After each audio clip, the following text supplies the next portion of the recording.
Scruffy Audio Network.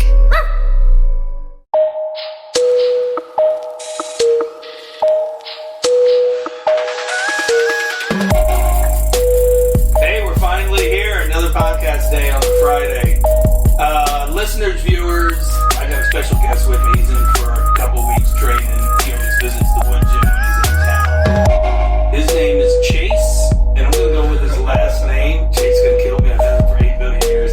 I'm going to go Kuerschen. Kuerschen, that's perfect. I hit it? Yeah, that's perfect. You hit it every now and then when you really try. I can't believe that I actually hit it. You know we're being videotaped too, so it's kind of cool. Oh. Little logo celebrity. All right, Chase is a young gentleman that plays at Tulane. He's a junior. He's a safety football player.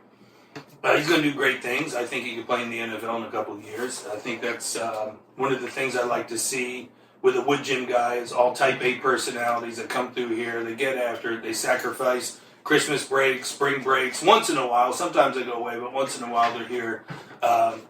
Doing the work, give up to go up, that type of deal. Chase is one of those guys. So with all ado, Chase, how are you, buddy? How you doing? I'm great. Just got done training in the Woodgym. And you were so cute. You're like, hey, Chaz, why do you want me on the podcast? I don't know what to say. And I was like, dude, you got a great story, and you are special, but you're going to be even more special as the years to come. I really do think you're going to have a great year this year. Just got a good feeling about that. I'm excited. Back feels better, so I'm ready to go. So who do you open up with? We open up with FIU on a Thursday, one of the first games of the year. Home? Home. I've never been to New Orleans. I think, what do you know the date on that? I want to say August 29th, but I'm not positive. If Harrison Smith's listening, the safety for the Minnesota Vikings that I've had since 8th grade, he's 30 years old now. Harrison, I'm going to go to this game in New Orleans, August 29th, FIU against Tulane. So you could probably put your paycheck in house that I probably wouldn't be there.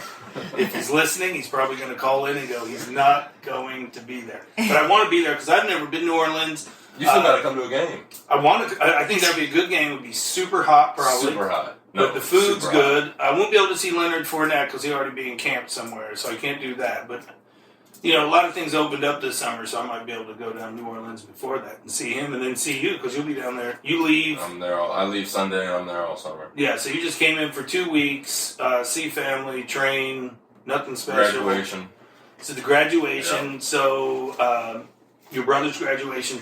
So do you have any trips lined up this summer, or is it just grinding? Nothing major. We got workouts 5 days a week, Monday through Friday. And that's it. Yeah.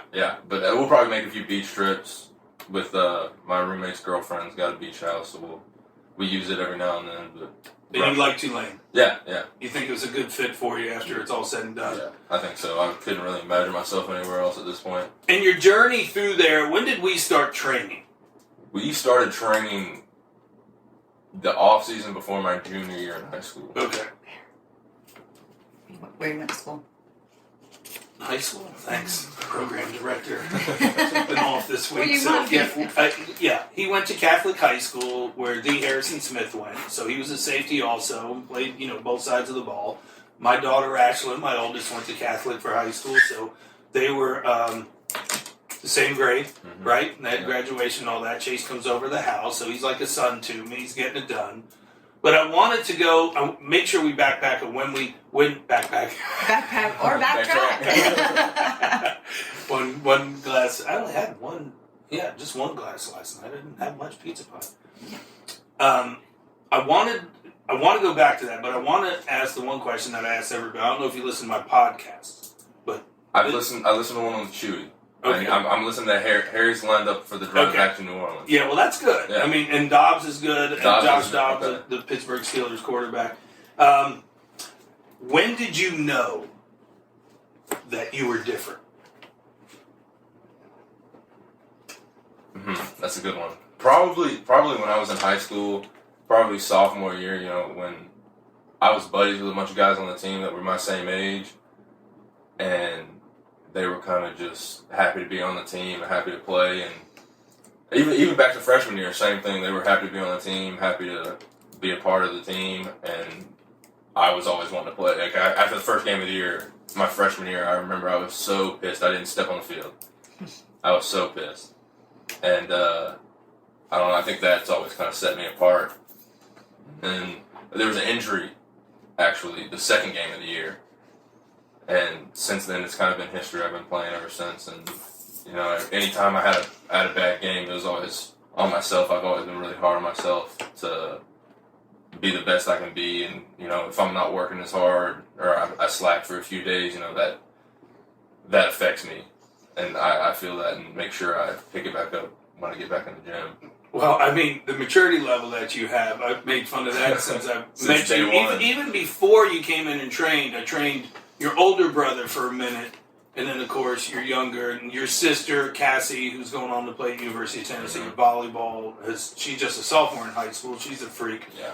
You were so mature looking anyway. Just looking. Just looking. We called him the insurance salesman. The businessman. That's true, right? Businessman. Right, we did do that.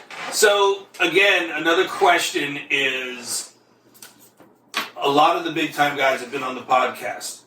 Did you play more than one sport in high school? I did. I played basketball all 4 years.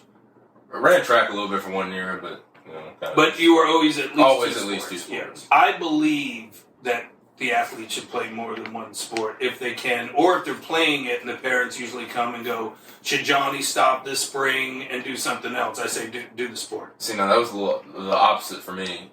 I wanted to focus on football and focus on getting recruited my senior year and didn't want to play much basketball. You know, I also thought about graduating early and getting to school early. But my dad was like, no, you're playing.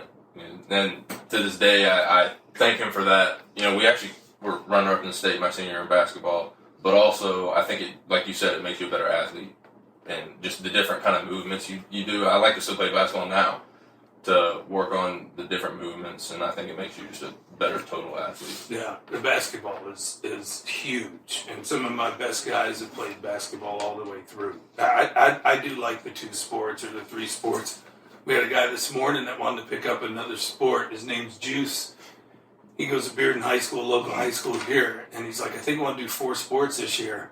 And he started listing them, and his last one was cheerleading. And I was like, I almost dropped the mic like Jay-Z retired off the stage. I'm like, are you serious? Like, I don't know how you could cheerlead and play football at the same time. You might want to look at that. I'd like to see that. Yeah, so that was going to be his 4th sport, cheerleading. Jeez. You should go with that.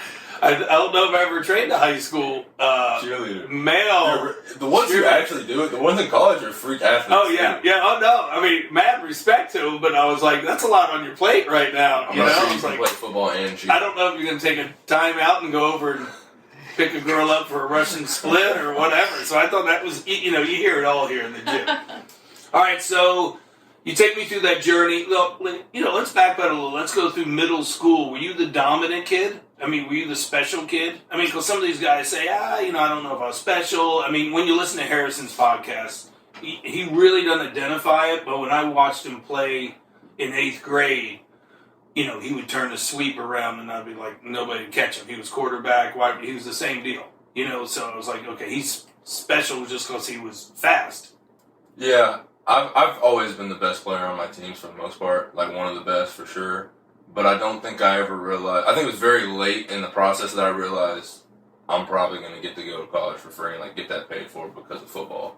I didn't realize that until very late, but I have always been one of the better players. Isn't it funny you being seasoned as an athlete, as a Woodgym guy now in here, watching all the kids coming through, and you just saw a very special group of kids that came through here that you just got through training with, and they're doing the camps and they have to run these 40s and they have to run these short shuttles. It's brutal on you. It's brutal on your body though. It is, and I love getting them better and working with it. But do you remember when you were in here going, I have to run this for Oklahoma to sign me. I have to do this. Now where you are, you seem like you're at peace as you get older. Not that you'll see that's played out and it's not really what it cracks up to be, but you're still like, I'm going to run what I'm going to run. I'm starting at Tulane. I do think I'm a huge Jesus guy. I do think he has a plan for everything. And now, it's funny how the human flesh wants to go, I got to do this to run at Oklahoma, instead of he already knows your plan, and you do it, and you started as a freshman, yeah. and that's the difference. Harrison Smith, his freshman year, I went up to Notre Dame with Ashlyn, and we were sitting in the locker room at Notre Dame the all season. We're getting ready to set up a little Petrone in his garage at his condo in South Bend. And I was just looking around because I was the kid from New Jersey. My two schools were Penn State and Notre Dame. But I had two things going against me. One, I wasn't athletic enough, and one, I was super dumb. So, I stepped in stupid at an early age in life and never got out of it. So I was like, there's no way I could do those two schools. But I knew the rosters from defense, offense, all the way through. So really, you were a fan like that? I was a. I don't think I ever knew that. Yeah, I could tell you Michael Stonebreaker. I could tell you Ned Bolkar from Phillipsburg, New Jersey. This is like mid '80s. I could tell you all the linebackers, everything. So I said, Harry, do you think you would have been here without training? You think you would have been at Notre Dame without training? We're sitting in the locker room. I mean, a lot of prestige going on with that. For sure. And he goes, I think with the talent, I would have been somewhere at this level, but training with you, I had a chance to come in and really compete, not just hope and think red shirt. And he would have gone somewhere with just his talent. I mean, sure. Harry's a freak. He's a freak. We get that. But now watching you, I mean, it was kind of cool, because I said, hey, you're going to do the same thing. And, the thing with you not that I want to make you arrogant, but I think I know you have confidence, but I think you see things maybe too far away of where I'm like, trust me, you got it. And I think I make the people believe. I mean, Chad said that. Chad Pennington with the Jets said that when he was in high school. He's like, you believed in me way before, and I thought you were saying that to get my money, but I wasn't paid you anything. So when you go in and start as a freshman and compete, I'm not surprised about it because I knew it was going to happen. Were you surprised about it? I was surprised, and I was given the opportunity a little bit. And to be honest, this kind of goes back to what we started with how I wasn't sad. I started, yes, but I wasn't satisfied with how I played. And, last year I was kind of fighting injuries, and I was satisfied with how I played. I just didn't get to play as much because I was hurt. And so this year I'm hoping to put the two together, start, play the whole time, and then play well. Yeah, because you had back surgery, 4 or 5 months ago? Over Christmas break. Yeah, over Christmas break. But you finished up playing with your I finished the season, I was just, pain. on and off, in pain the entire time. And now you think we've taken you through tons of protocols in here. Right. I feel great. That back should be on point now, right? I feel great. My core is as strong as it's been, so. So you feel ready. So this is your breakout year. Exactly. That's the plan. Well, and that usually happens at sophomore, junior year. It was for Harrison. It was for Pennington. I mean, it's like, Randy Moss came with him his junior year, and everybody's like, oh, that's a breakout year. So then we went back his senior year, and he had better numbers without Randy Moss. So he was on the map. That's redshirt sophomore year, and then the junior year where everything was starting to take place. And I think your freshman year, watching you play, the pitchers that are up are from your freshman year. Right. And nothing from your sophomore year. So I think your junior year, it's almost like high school. That junior year is a huge year for you. Absolutely. And then I think that'll put you on the map. And then you just reinforce that at the same year. Well, and I think I'll see it's something different in your eyes coming back next summer of okay, now, you'll start, I don't want to put the horse before the buggy. I don't do that if I don't believe in it, if I don't think it's real, so I wouldn't tell somebody they're going to do that if I don't really think they're going to. I'm really wrong on that. It's the one gift that God gave me is seeing something before my eyes could see what your eyes haven't yet. I think it was on one of my many shirts of my faces. That was on one of those shirts where I have 3 faces of me on the back. Yeah. I think I was in a narcissistic state. But it really helped out of hey, I believe in you, because you get in this business, you get people that are believe in themselves too much. So then I got to bring them down and go, hey, wait a minute, you're not at this level. Right. This is the level you're at. And then I get people like you that are make sure I get a pilot intern. And, I got to set up. I got to have a plan B. He was talking this nonsense a couple days ago. I'm like, what are you talking about?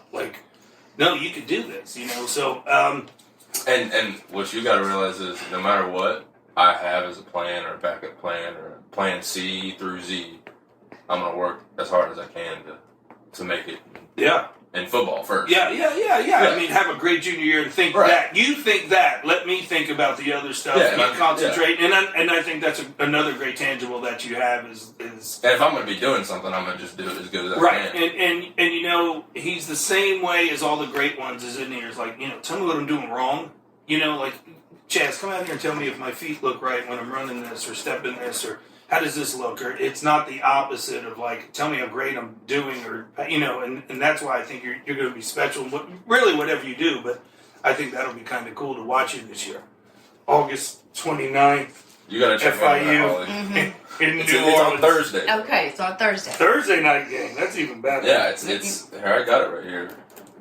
But it's one of the first games of the year. I'm pretty sure it's on TV. Our conference does a great job getting us on TV. And your biggest game this year? It is 29th. Our biggest game this year, biggest team is against Auburn the following week. Woo! At Warriors. Oh wow, that'll be big time. Yeah, I'm excited. See, those are going to put you on the map. Yeah, That's going to be really cool. I just hope everybody else on our team goes out there and plays like I'm going to. Yeah. And just Well, don't care who's over there. Yeah, I mean that. You know, that's going to be big time. Big time. I'm excited. So that's cool. So your summer is going to be training.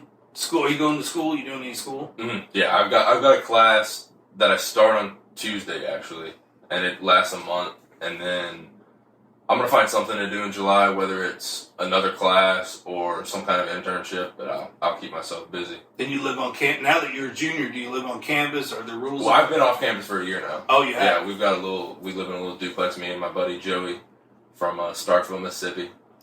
Big shout out to Big Joey. shout out to Joey. Joey's been in the Woodgym once. He has? I think he came. Yeah, you remember The big white dude, the offensive lineman? big white dude. Oh yeah. Where is Yeah. Joey Buttafuoco? Why is He started class the 14th. Yeah, of May. Of May. So he's down there now. He's been down there. Yeah. What's the temperature down in New Orleans right now? Right now? Yeah. I checked yesterday and it was 92. Feel like 99. Oh my gosh. Yeah, it's hot. No, thank you. How far is it to the beach? It's 3 hours to Gulf Shores, which is where we normally go, so it's not bad at all. That's not bad at Not all. bad at all. Right now it is 11 o'clock. It's 85 degrees. Feels like 92. I like the way it feels like 92. And I that's like the way it no, makes but it. yeah, that's the difference though. The humidity, it's terrible.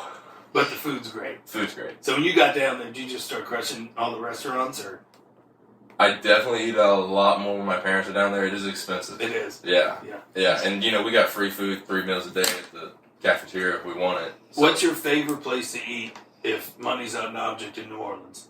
It's actually a steakhouse. Yeah, Mr. John's Steakhouse. My dad loves it. We go almost every time he's in town.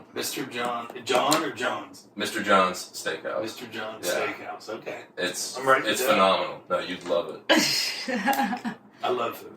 Yeah. No, best steak I've ever had. All right. All right. So anything else? Anything we're catching up with? Social life? You got a girlfriend? I do have a girlfriend. That's awesome. Now that's got to be a balance of staying true to the game. Does she know where your drive is and how? Yeah, she knows. She's scared about me playing football after my back and everything. Right. And I just kind of tell her it's gonna be fine. Like, just don't worry about it Yeah. because nothing's really gonna change. And you're pretty balanced with it. She doesn't interfere with workouts. No, I mean she's not New Orleans, which I think is kind of a good thing. It sucks, but it's also a good thing because when I'm there, I can stay focused on school and football, and that's Sure. it. And when I'm in town, it's a little. I'm obviously in here training hard as ever, so Right. she comes in here sometimes and trains. Yeah, but she's a It's also a good downtime. Get a little. But no hard time of like, hey, I gotta get to the wood gym. I gotta. Oh, don't go. I don't know. Well, she normally comes in here with with Okay. me. If she's in town, She'll be here tomorrow morning. Oh, hell. Oh, yeah. Yeah, Okay. yeah. Hey. I did leave her. She was in town. And I was like, "Just go hang out with your sister for a few hours. I'm going to play basketball." That day I went and played. Oh. Yeah, she was here, and I was like, "I'll be back in a few hours." Oh. Okay. So he was strong with that. I got that. You were focused. Yeah. Hey. Yeah. She's seen some gains coming to the wood gym just a couple times. It's like a magic wand, It is. right? Well, She got a compliment. You told me off the mic. She did. By her friends last night. All It right. was funny. Booty by Petrone. Booty. Yeah. That's awesome. Yeah. That's awesome. All right, I didn't want to keep you. I know you're busy. Everybody's got things to do. I just want everybody out there to hear all these special people that come through the Woodgym, and you're one of them. And you've been loyal to me since we stepped in here. You know, you're like a son to me. You're welcome in the house all the time, and you help me with the girls. You're a support there for them. That means the world to me, as we know. And I wish you the best, but you know, there's great things for you. And you know what they say: to take over an island, you got to do what? Oh, I forgot what you said this yesterday. You got to burn the boats. You got to burn the boats. There is no plan B. All right, Chase Kuerschen. Yeah. Not as good as the first time. Oh my That's God. That's the normal. That was luck. That was luck that I was on. You know? I love you, and I can't wait to see you August 29th in New Orleans. Yeah, I love you too, Chad. Appreciate it.